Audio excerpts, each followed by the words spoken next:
deepenglish.com.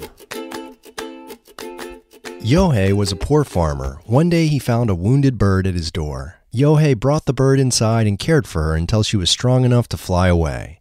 The next day, a mysterious woman showed up at Yohei's house. They fell in love and eventually married. Times were tough for Yohei and his wife, but she got a loom and wove fabric for them to sell.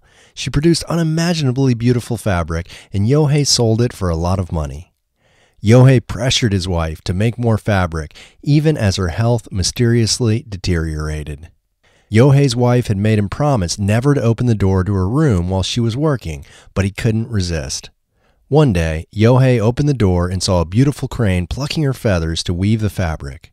Now that Yohei knew her secret, her magic was broken and she flew away. This story of the crane wife is an old Japanese fairy tale, but sometimes truth is stranger than fiction.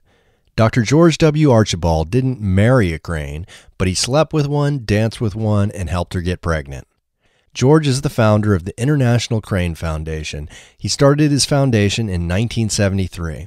At that time, there were fewer than 50 cranes in the wild and even fewer in captivity. One of these captive cranes was named Tex. Tex was raised with humans and thought of herself as a human. Since cranes were in danger of dying out, it was crucial for Tex to get pregnant.